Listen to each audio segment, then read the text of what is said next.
madaxweynaha jamhuuriyadda federaalk ee Soomaaliya Maxamed Cabdullaahi Maxamed Farmaajo oo socdaalkiisa nabadda ku maraya deegaano ka mid ah gobolada dalka Soomaaliya wuxuu maanta xarunta madaxtooyada Galmudug ee magaalada Galkacyo uu kulamo kula qaatay madaxweyne Axmed Ducaale Geele Xaaf iyo xubno ka mid ah golihiisa xukuumadda. Kulamada ugu waaweyn ee madaxda Galmudug iyo dowladda federaalka Soomaaliya ay ku yeelanayeen magaalada Galkacyo waxa ay diiradda ku saarayeen xaaladda nabadeynta dalka Soomaaliya iyo dib u heshiisiinta magaalada Galkacyo. dadweyne ka mid ah kuwa ku dhaqan magaaladan ayaa sida daadadkii oo kale u soo buux dhaafiyay wadada laamiga ah ee isku xidha magaalada ilaa madaxtooyada dowlad goboleedka Galmudug waxaana dhammaantood ay muujinayeen dhiiranaantooda ku aadan taageerida madaxweyne Farmaajo iyo xukuumaddiisa. Axmed Ducaale Geele Xaaf madaxweynaha martida loo yahay ee Galmudug ayaa xarunta Galmudug ka sheegay ahmiyadda ay ka dhigan tahay in dadweynaha ku dhaqan magaalada Galkacyo uu meel fagaaraha kala hadlo madaxweyne Maxamed Cabdullaahi Farmaajo. Galmudug maantay nasiib waxay u yeeshay inay maaragtay aad u soo dhaweyso madaxweynahoodii dowladda federaalka ah iyo wafdiga. Marka ugu horreysa waxaan idiin sheegayaa madaxweynaha waxaan rabnaa inaan soo dejinno Galkacyo.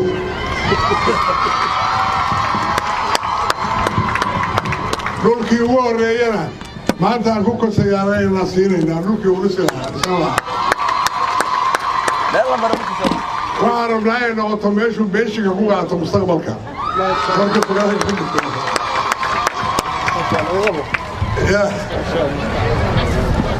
waxaan markaa aad iyo aad ugu mahad celinayaa dadweynaha iyo maaragtay maamulka iyo dadka aad iyo aad maaragtay bannaanka maanta u soo baxay oo halkan jooga. waa idin salaamaynaa madaxweynaha waad soo dhaweyseen waxaalaaniyo wixii madaxweynaha aan uga baahnaana waa u dhiibaynaa maantay.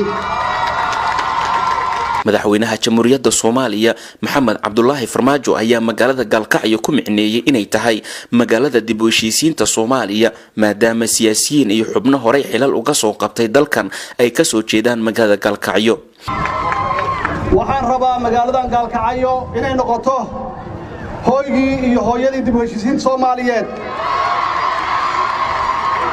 waa magaalo taariikhi ah waa magaalo magac weyn waa magaalo ay ka bilowdeen halgankii ugu horreeyay ee maxaan ku yiraahdaa xorriyadoonka dadkii ugu firfircoonaa ay ka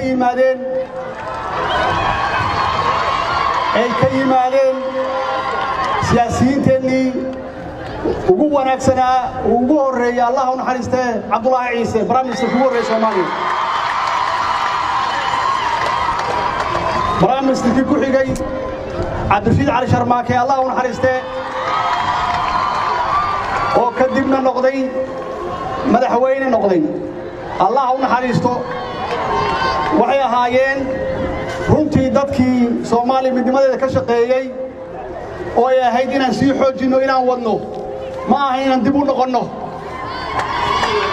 socdaalka nabadda ee Farmaajo iyo wafdigiisa ay ku marayaan deegaano ka tirsan gobolada dalka imikase ay ku sugan yihiin magaalada Galkacyo waxay qayb ka tahay socdaalkiisa nabadda ee dalkan uu ku marayo. ha yeeshee madaxweynaha jamhuuriyadda Soomaaliya iyo wafdigiisa maalmaha soo socda waxaa la filayaa in socdaal qayb ka ah midka nabadda dalka Soomaaliya uu ku maro deegaano ka mid ah gobolada dhexe ee dalka Soomaaliya. Umar Maxamed Somane, Universal TV, Galkacyo.